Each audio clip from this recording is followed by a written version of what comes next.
And so there I was, about ready to enjoy some really good Spanish cheese. And I was excited about it. When through the door, the manager came running in and screaming, "We've got to evacuate."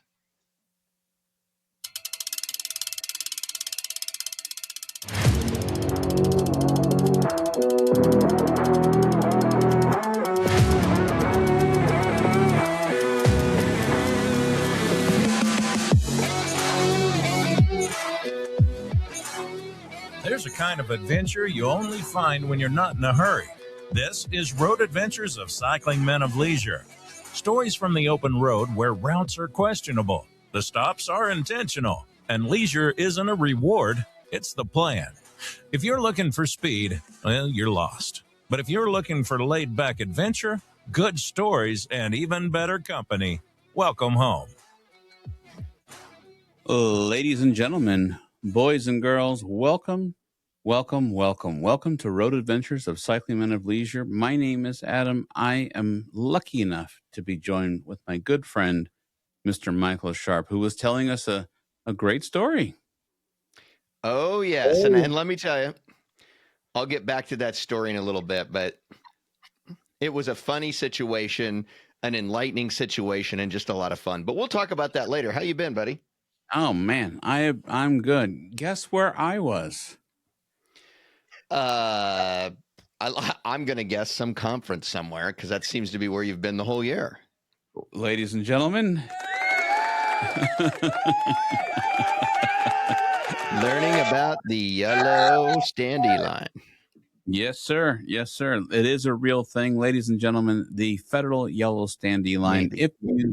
No, it's real. If you just look it up at home. But anyways, yes, this one was in Mount Pleasant, Michigan. Sir, you and I have been to Mount Pleasant, Michigan. I have been there. Yes, sir.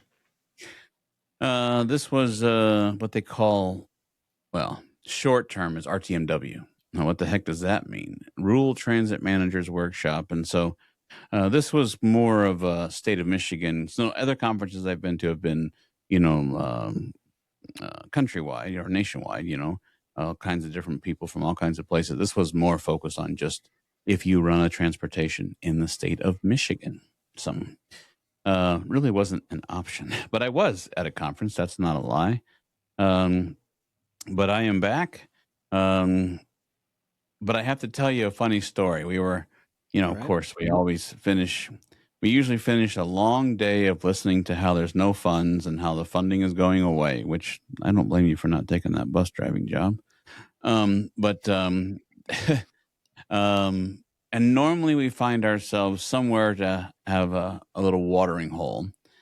And my friend Chad told one of the funniest stories. I just think is just funny. And I want to share a little piece. I'm never going to tell the story like him, but they decided to go to their local Rural King last year. You know what a Rural King is? No. Is that a grocery store? Yeah. It's like, what's that farm place you have behind your Casey's?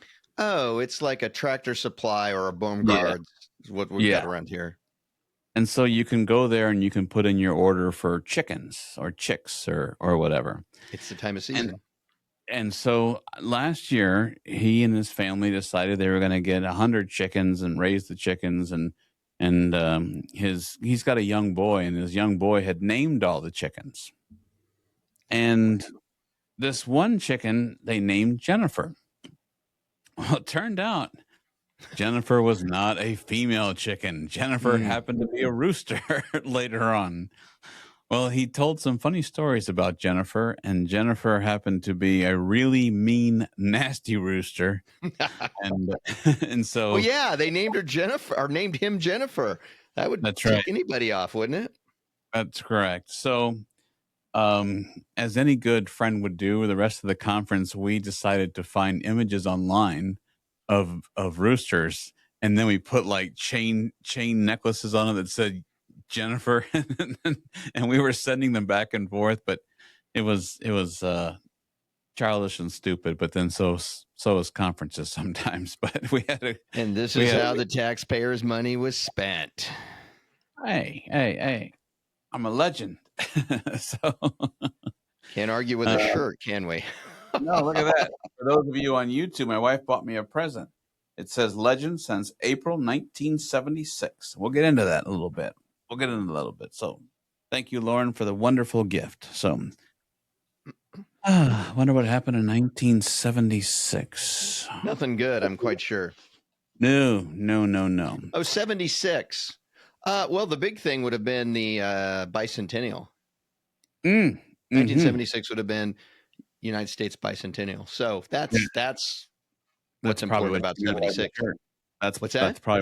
That's probably what she meant with the shirt that she gave me. I'm sure it is. I'm sure down at the bottom it says USA. So we're going to get into some of the top 25 things celebrating 50 years this year. And lucky me, I made the list. So wow. Where's that viewfinder that I need to use here in a little bit to entertain myself while you take over the show? By the time this show comes out,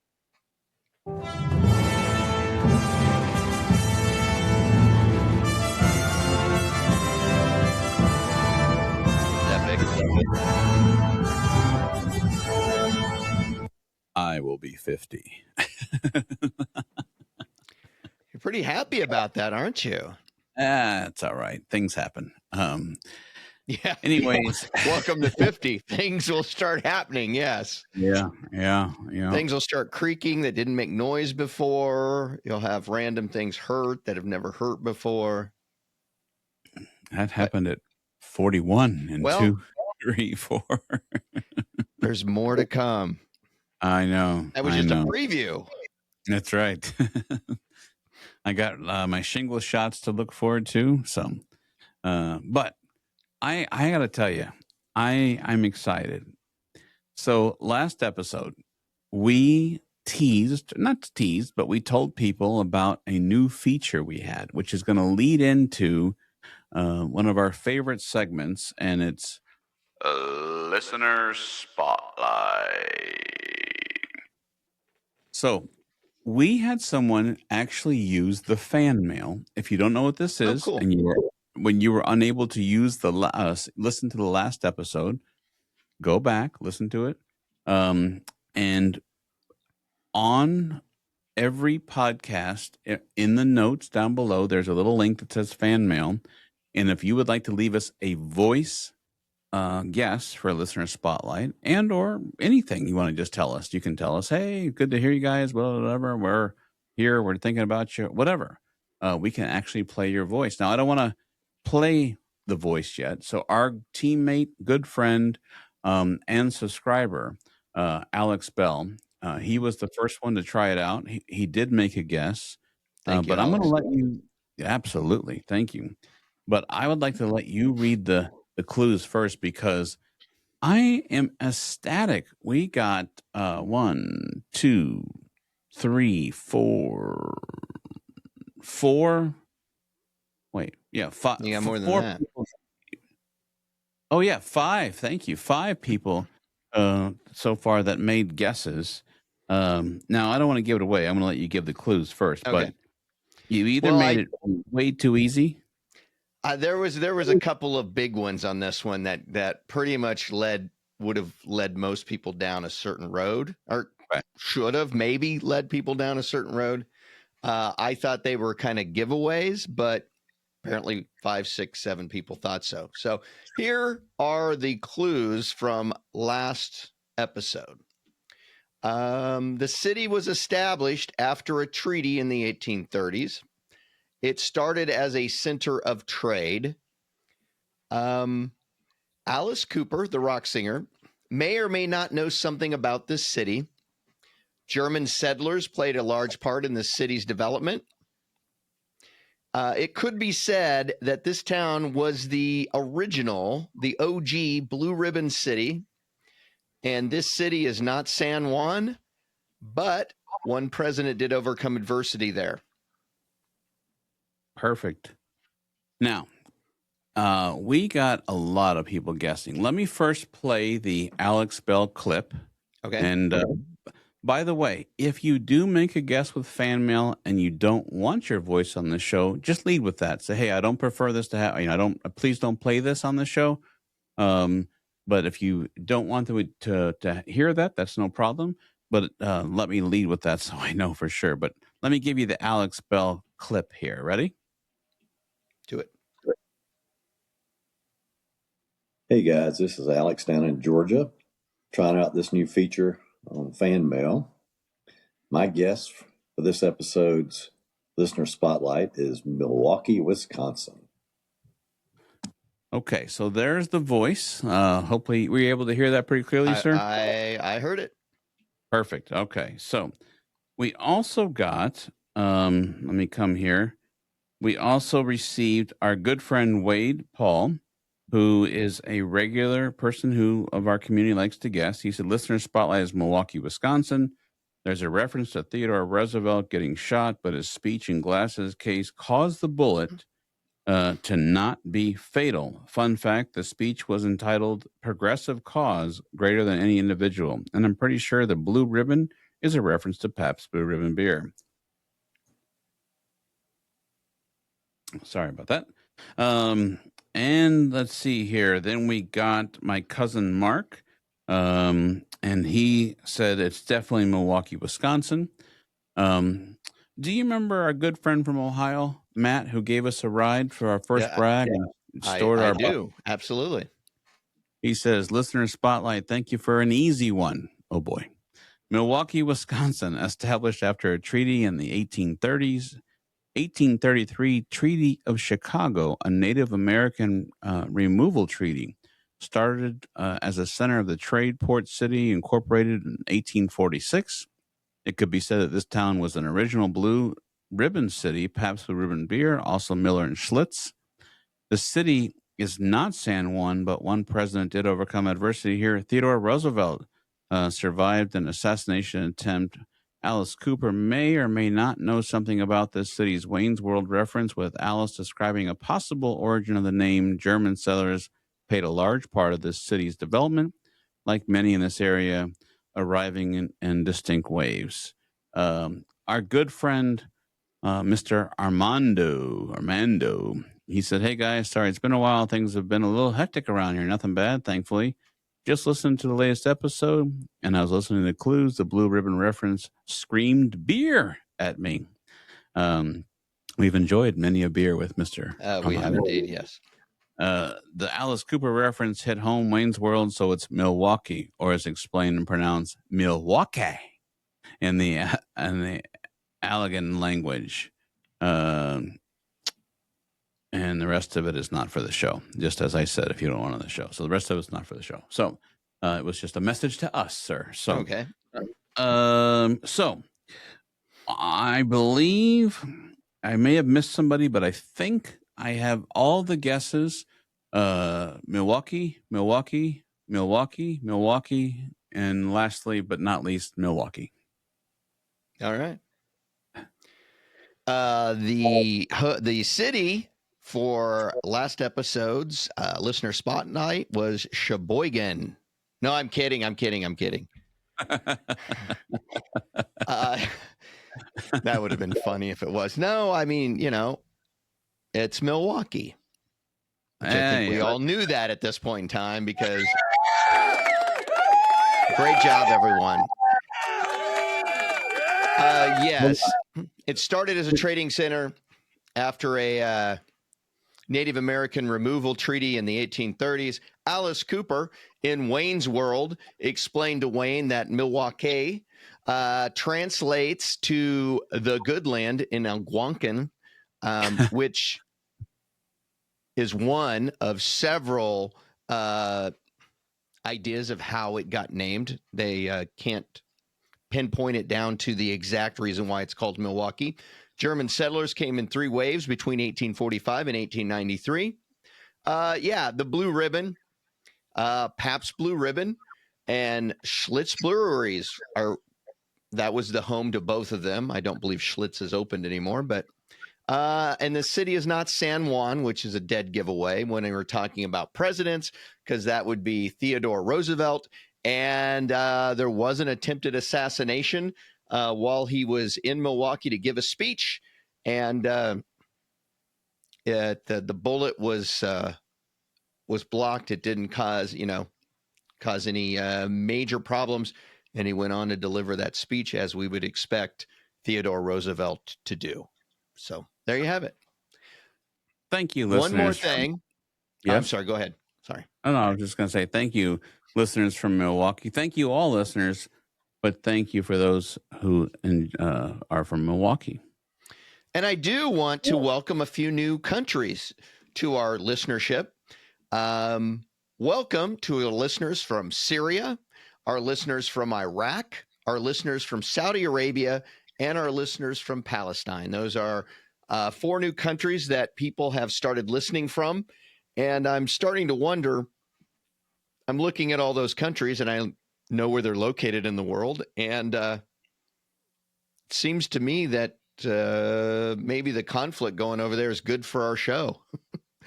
Or maybe we're the only thing they can get while they're in the fallout shelters or what have you. I'm thinking maybe people from the military who have been called over maybe enjoy our show. Yeah, but they wouldn't be in Syria or well, I mean, you're always going to have military people in a couple of these countries, but maybe so. Maybe so. Well, in honor of the 5 guesses and maybe 6 if I missed somebody. Flawless victory. Awesome. 5 out of 5. There we go. So, wonderful, wonderful, wonderful. All right. Moving on, just to make sure, Mr. Sharp, okay to move on? Let's move on. Let's move on. All right. You have some bourbon stories for us. Some things in the bourbon world. Well, I've got a couple of pieces of leisure news I'd like to share with everybody. It's not all about bourbon. The first one is definitely not about bourbon. It's about cycling. So I thought I'd talk a little bit about it. It's a really cool story.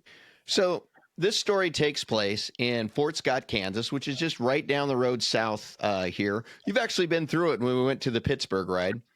Yeah. It's where my wife's family is from. And they have a community college there. They are home of the Greyhounds. Gizmo is their mascot. And back in February, the team somehow found out that Taylor Frost, a freshman on that basketball team, didn't know how to ride a bicycle. And the coach, Matt Glover, found out about this. And he decided that it would be a great team building activity and a way to celebrate success if the team taught him how to ride a bicycle. So he got a bicycle and a helmet. They took time, and the team went out and taught him how to ride a bicycle. And it was really a cool story.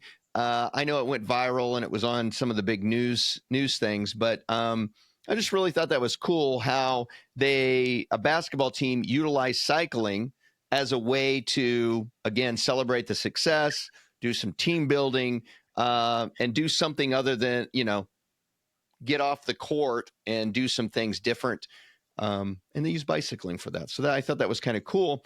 The other thing I wanted to bring up about Fort Scott Community College is they actually have developed a free bike share program. And they have 10 bikes available at different hub locations around Fort Scott.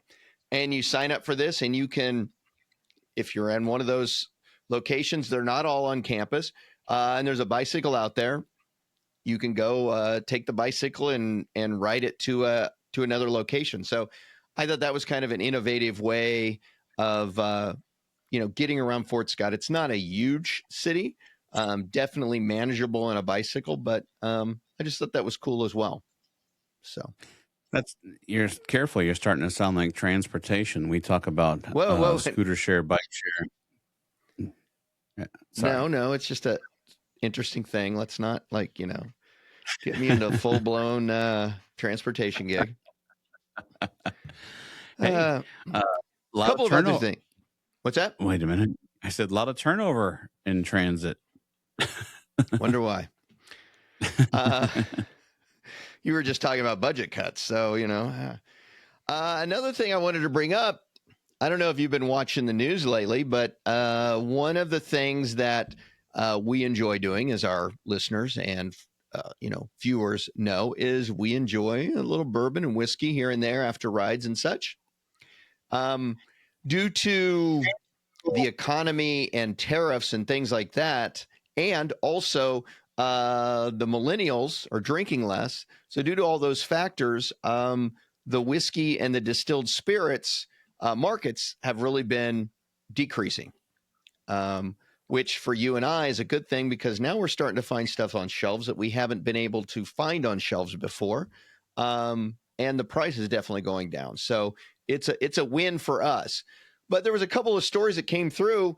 You ever heard of the E&J Gallo company? E&J Ernest Gallo. and Julio Gallo. No. And that's okay. They're a winery, Ernest and Julio Gallo. They just finalized an acquisition for Four Roses Distillery. So this month they paid $775 million. And so now they own Four Roses. So I thought that was interesting. Before it was owned by a Japanese company that decided to get out of the distilling market and focus more on healthcare and pharmaceuticals. Honestly, I think they could have, pushed the whiskey as some kind of healthcare remedy, but maybe that's already passed and we can't do that anymore after Prohibition.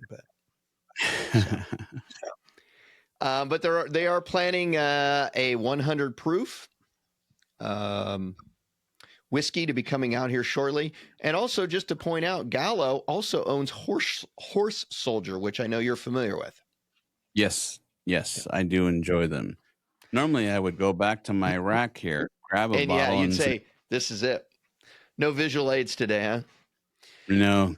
And the last one that I think I'm really excited about is Sazerac just announced that they are proposing a $15 billion deal to acquire Brown-Forman. And if you don't know who Brown-Forman is, which I know Jack you Daniel. do, what's that? Yeah. Jack Daniels. They own Jack Daniels, they own Old Forester, and they own one of our favorites, Woodford Reserve. Yep. So Sazerac is the owner of Buffalo Trace, and they're trying to get a hold of Jack Daniels, Old Forester, and Woodford Reserve, and there's several other brands in there. But so I thought that was kind of interesting. They've been buying like crazy because back in 2020, they also bought Early Times and Canadian Mist. So the market's kind of shrinking a little bit, but it's interesting to see what might be happening with that moving forward. So the good news is you and I have been to these distilleries, and there is plenty of barrels sitting in barrel houses, rick houses. So we are not going to be out of whiskey anytime soon.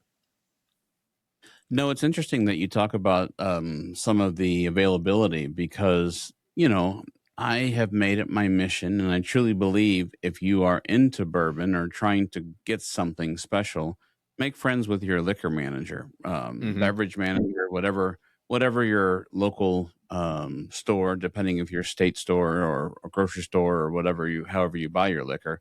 One of the best ways is to befriend them. I mean, make a connection. Talk to them. Talk to them not just because you want something. Ask them what's selling. Just believe it or not, I find that 95% of them they enjoy talking to you. I mean, they're in there because that's their everyday job, and some of them, they may have a personality of a stapler, but I mean, for the most part, I truly believe that people enjoy that. So I always get a feel of what is selling, what is the hot mover, if they get something special in, and every now and then I have bought items that really weren't that special to me, but because the beverage manager was so excited and I'm trying to work a connection, I have purchased bottles, to be honest, Sure. that really weren't, at the top of my list and turned out to be real secret gems. I get home and, I enjoy them with my neighbor or whatever. But yeah, I mean, sometimes they're really educated, but if you're trying to find something, one of those allocated bottles, they do get them. They get them all the time, and then they select who they give that to. And if you make friends with them, that's how I got my George T. Stagg. I would go in there, day after day after day, and just communicate. And then one time at Christmas, he waved me over and said, "Here, I want you to have this," and he still made me pay for it. Well, yeah, But it was a fine bottle. So yes, a little sir. jealous there, by the way. But yeah, it's always a good thing to do that. It's an interesting market. I mean, it's not like most things where they just throw everything out on the shelves. You got this allocated versus the non-allocated. So, but no, I those couple stories had been big in the news lately, so I thought I would share. So I appreciate that. I know you've got the cheese story, but before we get to the cheese story, I decided to do a little research of the top 25 things turning 50 in 2026. Top 25 things, to be clear, turning 50. And I'll roll through these pretty quick. Apple was founded April 1st, 1976. Baranski, Adam, April 21st, 1976. No. Shameless plug. Jeez. The U.S. Bicentennial, as you mentioned, reached its main celebration on July 4th, 1976. Mm-hmm. Now, side note, throughout my life, many people have purchased items from me, bicentennial proof sets, bicentennial coins, individual coins, bicentennial license plates. My mother has one of the I'm sure this probably a lot of people have something like this, but my mother at some time acquired a really neat thing, which was a printout of the top 50 textiles in 1976 and what the price was, like a loaf of bread and things of this nature. And I really wish you don't mean that. textiles, you mean products. Products. I'm sorry. I apologize. I was like, top 25 textiles. We got, nylon and polyester. Oops. Yes, products. Top 25 products and their prices. Yeah, like a loaf of bread and flour, a gallon of milk, things like that. So, but you don't have that right there with me. I wish I did, but she's got it at her house. But the modern $2 bill was reintroduced in a series for 1976 for the bicentennial. The Concorde began scheduling passenger service July 21st, 1976.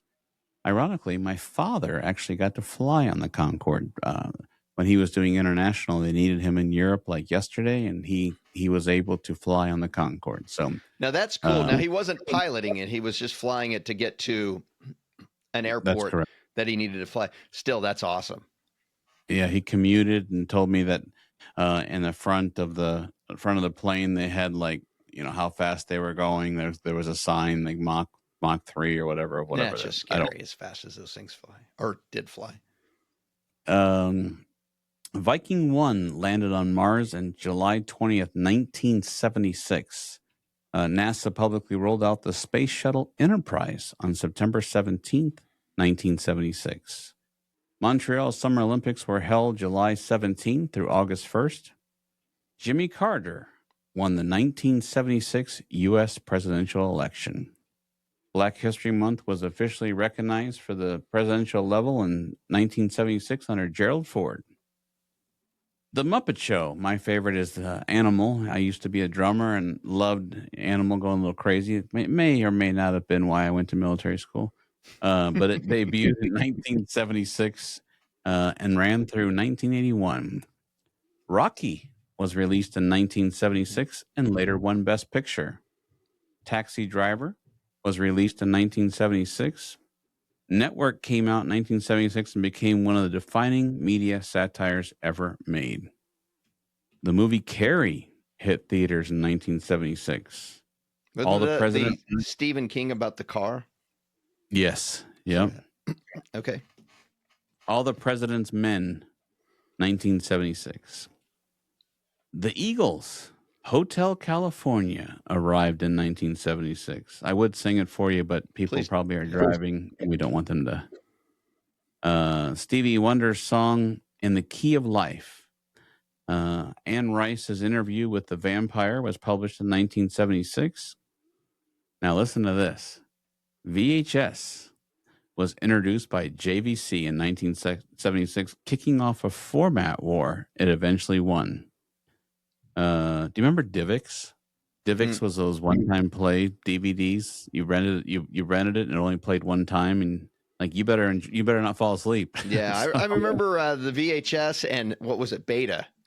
Betamax or Beta? Yeah. Was it Betamax? I think it was Betamax. Yeah.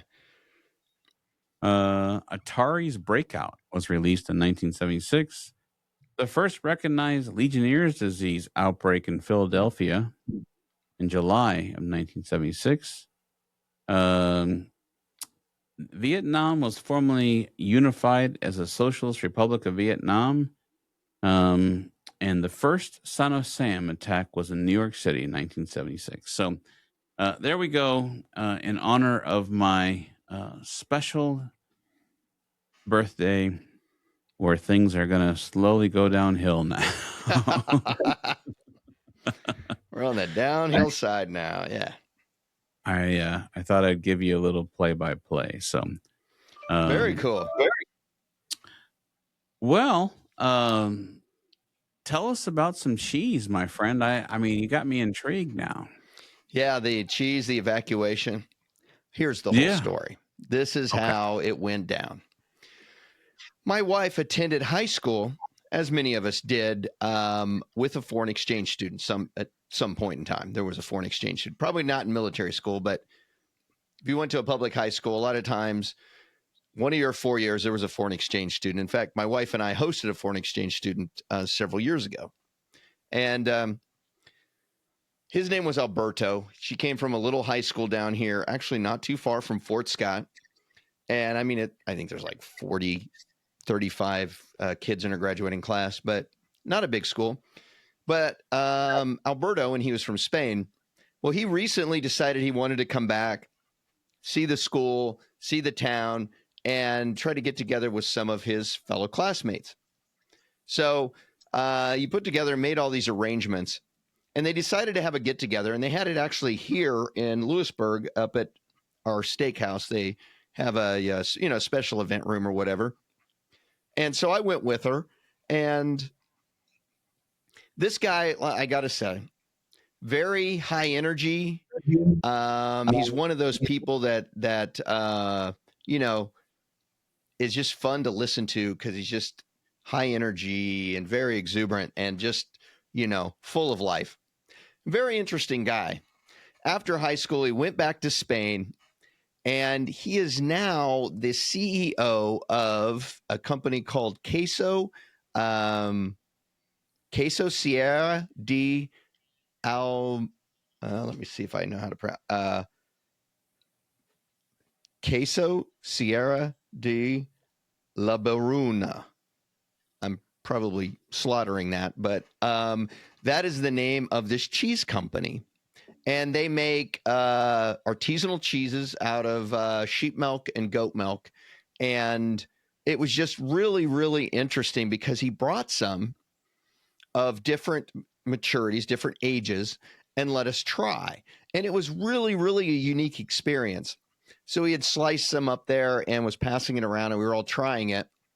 And fantastic. If you have not had really good, high quality artisanal cheese, you got to try it because it tastes like nothing you've ever had. I mean, it is not Sargento or Kraft or, Velveeta or any of that. I mean, this is like really good, high quality stuff. It was incredible. Well, it just so happened that in the middle of this, him reminiscing, us eating cheese, that kind of thing, the manager came in and it's like, we need to evacuate. All you guys need to go to the bathroom.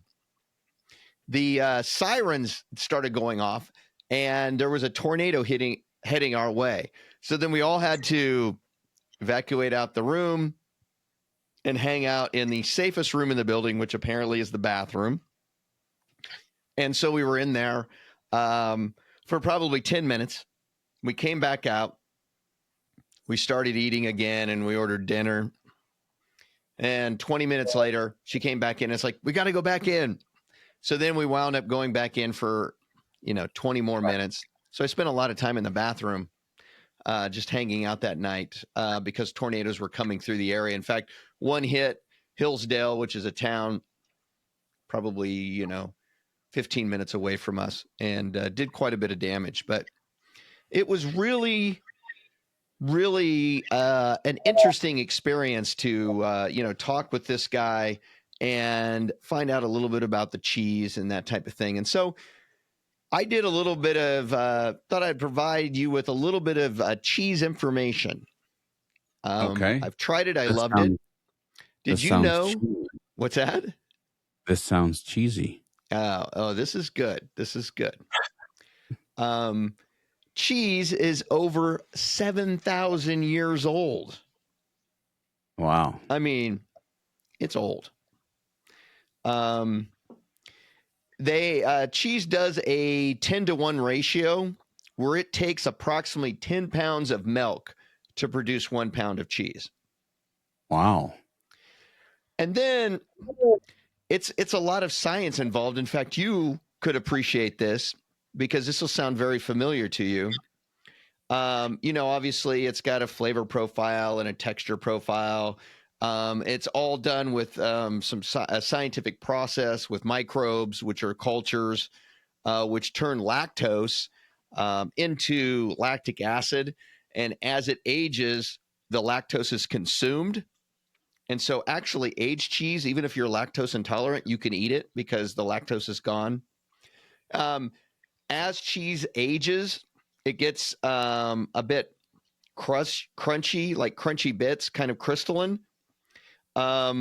And those are actually amino acids that have kind of hardened up. But it's really interesting when you also look at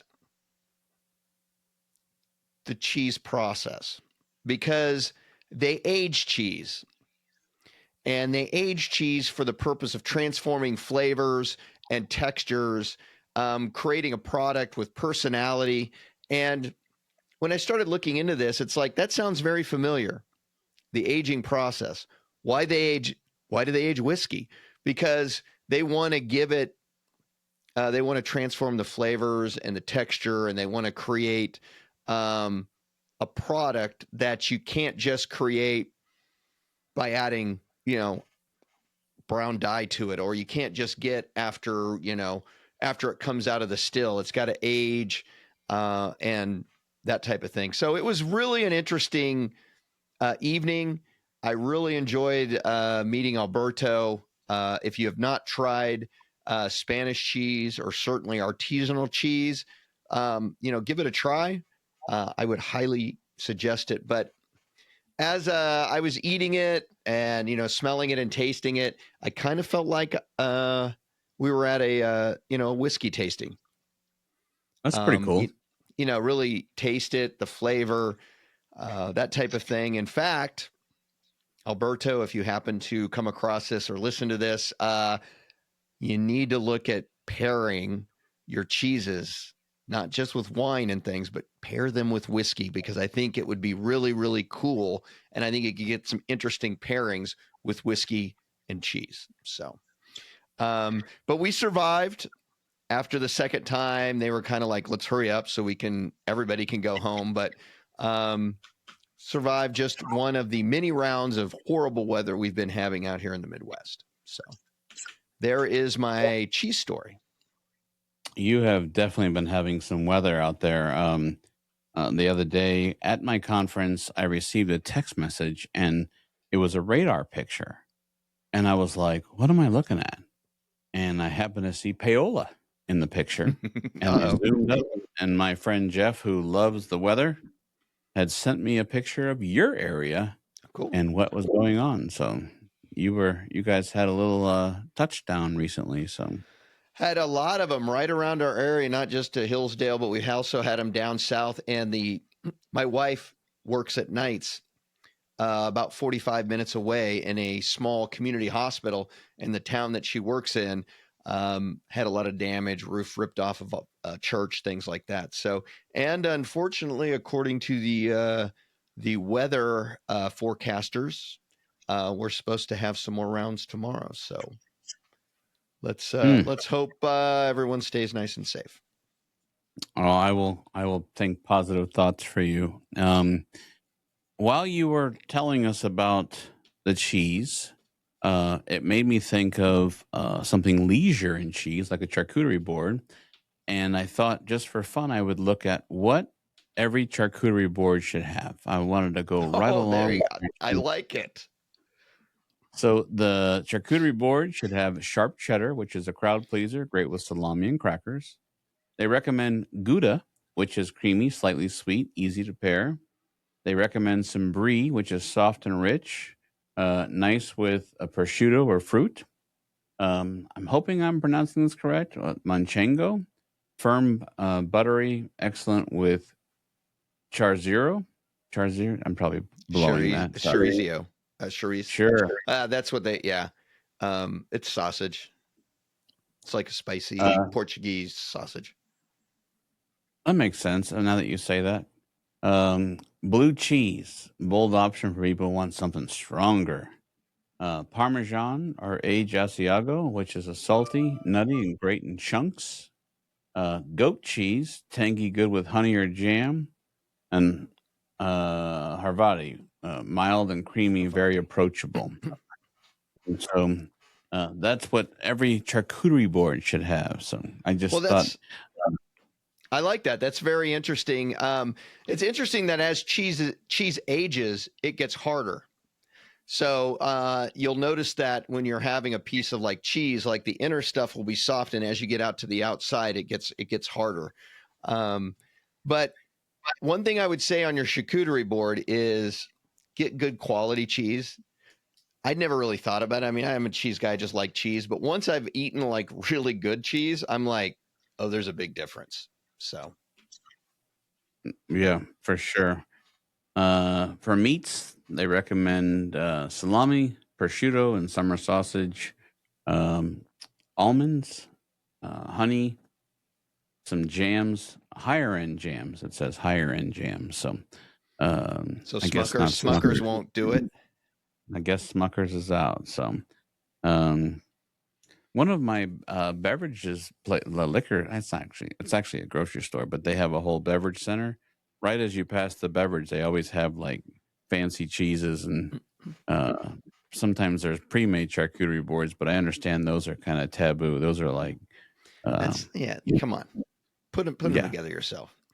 Yeah, put a little effort in. Now, what kind of whiskey would we be drinking with a charcuterie board? You didn't have that, did you? No, but I could tell you that I have enjoyed an Angel's Envy Old Fashioned one time with a charcuterie board. It was a smoked old fashioned, actually. Yeah, Didn't we have a charcuterie board back in January? Yes, we did, and our Buzzsprout Podfest trip. So. Which, side note, I thought about you because the conference I was just at used HWOVA, HWOVA. And the communication, get in touch with people at your conference application. Yeah. And then they were giving away a $100 Amazon gift card for the top person who had the most points. And then it was funny because I would get these messages from someone like, "Hey Adam, are you going?" I'm like, "I'm sitting at the table with you," but they would get points from messaging me. And I'm like, yeah, I am going. But it was crazy. Like one girl had like 10,000 points more than anybody else. And so because she was just there saying hi to everybody, can't wait to meet you. See, that's like we talked last episode about it when we were there. I was just like, "How you doing? Can't wait to meet you." Things like that, and they all count as points. So you can really work the HWOVA system. Yeah, well, I think probably her boss forced her to go to said conference, and she's like, "Well, I'm going to have some fun." That's right. Got to be here. Well, that's I've got a funny. couple things. Let's talk about that fan mail. I just want to be crystal clear for anyone who's interested. Really, really hoping that people will take advantage. I would love to be able to, some of our community members who repetitively are willing to pipe in for the show. Let's hear your voice. You get 60 seconds. We'd love to put you on. Actually, if you want to be a guest, we'll do that too. We'd love to have you as a guest. But fan mail, any podcast platform that you listen to currently, all of them that we partake in, has a fan mail link. Just go to the show notes, like, hey, what the show is about. It's right there at the top of the line. Click fan mail. It'll open up into a web page, and you can record something and give us your voice. If you're not a person who is able to give your voice for one way or another, maybe you live a secret life, maybe the FBI won't allow you, then of course that would be. Yeah, don't do that. Don't do that. But you can type still fan mail, so we can actually write back now. Which I please do, because then we won't have to listen to Adam read your emails in text. Please, Well, please. In case you didn't know, Adam had a lot of free time last week and programmed a lot of his speed buttons to have new sounds. So I apologize right now for him. Oh, that's okay. No, I'm apologizing to them for you. Adam's voice toys. That reminded me of the old Gong Show. The old Gong Show. That's right. That's right. Well, I appreciate the information on the cheese, the story. I'm glad everybody was okay. Nobody was hurt. Anyone who knows that we went to Ragbri knows that we ended in Muscatine. And guess what? My wife was watching YouTube yesterday. She enjoys some gentlemen who do storm chasing, like these live action storm chasers. And as she was watching, they were watching a live feed of Muscatine. And I was like, man, I hope the people of Iowa are okay. So you guys are in that area, man, that whole Midwest area, you guys are really getting boomed on. So, well, last time we were at Ragbri, we narrowly missed the tornado. So, or the tornado narrowly missed us, I guess we should say. So, yeah, not good. It's a real deal. Not good. Okay, so we have some subscribers to thank. Yes, we do. All right. I am going to go here and give you, ladies and gentlemen, for our subscription service, if you do not know, you get a 48-hour jump on the verbal part of the show. To be clear, that is not the YouTube. They don't have any way for me to set that up. YouTube will come out normal on Sunday at 4 o'clock Eastern, every other Sunday. That's our goal anyway. If something happens, we'll let you know. But we would like to thank Alex Bell. Wow, Barbara Sharp. You know her? Thanks, Mom. Appreciate the support. Mandy Johnson, Kip, Ryan, Joe, and Dennis Keeler. We appreciate your support. And I do know for 100% fact that the whole system is working, because, you know, when you set something up, you're like, I wonder if that's working. Because our good friend, Mr. Alex Bell, on Saturday, a day before anyone else could have the show, put the verbal guest in. Send his guest in. So it does work. Well, I know that it's working. So cool. That being said, the guest of Listener Spotlight. Just a second. Didn't we also get? Oh, yes. I am so sorry. Thank you. Yeah. So every now and then, we have some wonderful people who open their wallet, and we appreciate you doing that, especially under our circumstances, our current circumstances. And these individuals left us, I won't say how much, but a pretty hefty donation. And I just want to say that I truly believe that a Debrim Oh, really, really, really helps think about, the quality of life, the things you enjoy, such as the Road Adventures of Cycling Men of Leisure podcast, because Keith and Melanie, I cannot tell you how much we appreciate your very large donation. So yes, certainly. Thank you. A de Brim is still not a good fashion choice, but hey, you know what? Looks better on you guys than it does on Adam. So we'll leave it at that.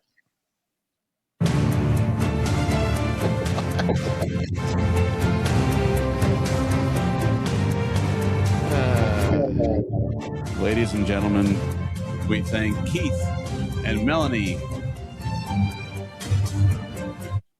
Okay. Anyways, so Keith and Melanie, thank you. You definitely helped keep the show going on. Thank you, Michael, for reminding me about that. So absolutely. Now, all it's right, time.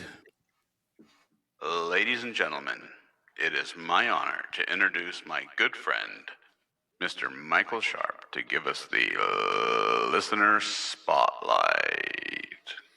All right. The clues for this episode's listener spotlight are as follows. It started as a trading post in the mid 1800s.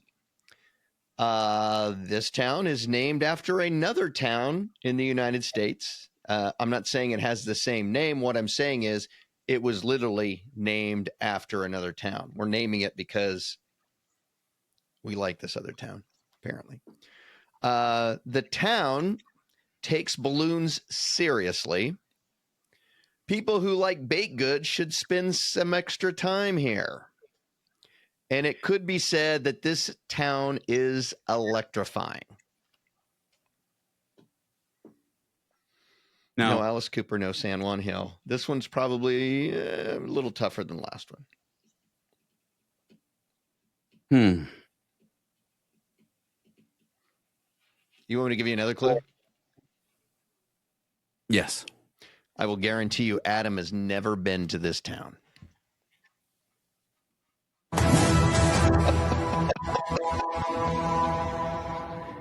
In fact, I don't even know if you've been to this state. I'm going to say you haven't, but we'll see. Well, when you say balloons, because I want the community to guess,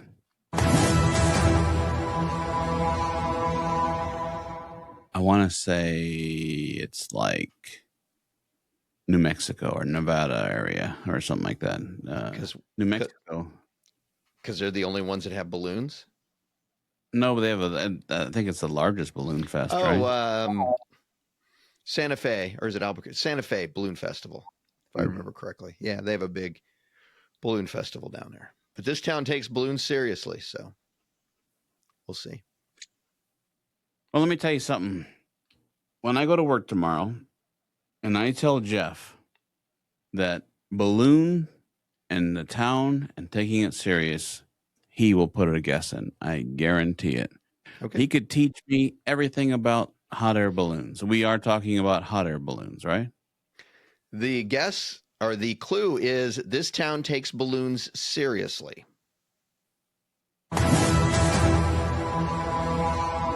So you have the clue there. Okay, that's good Maybe enough. They're cold air balloons. I don't know. Maybe they're water balloons. Maybe they're 99 red balloons. 99 red balloons. Move along. Wait. 99 red balloons.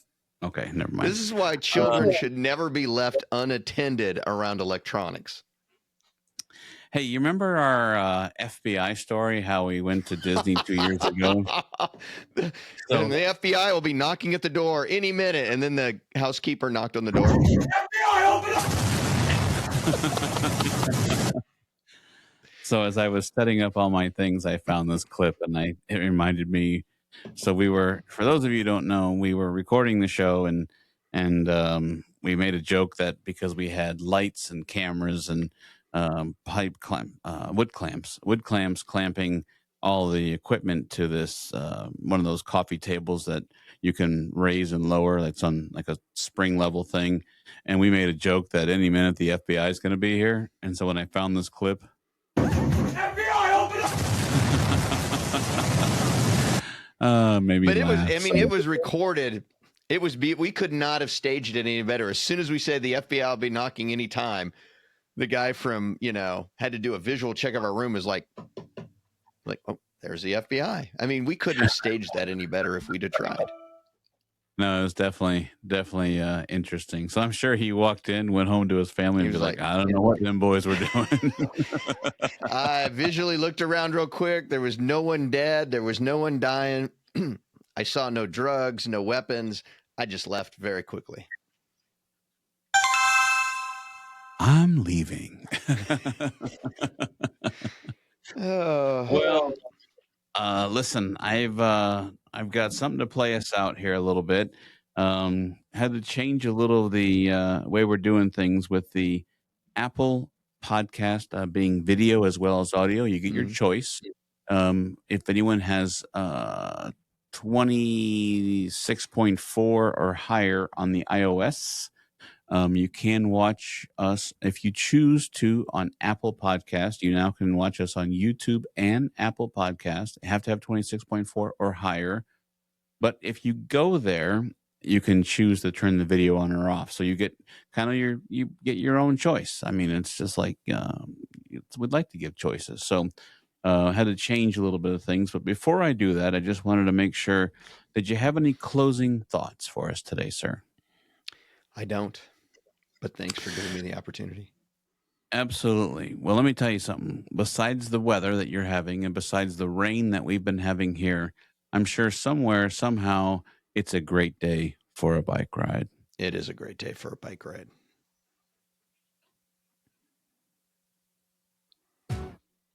Thank you for riding along with Road Adventures of Cycling Men of Leisure. However you travel, find the leisure your way. See you next time.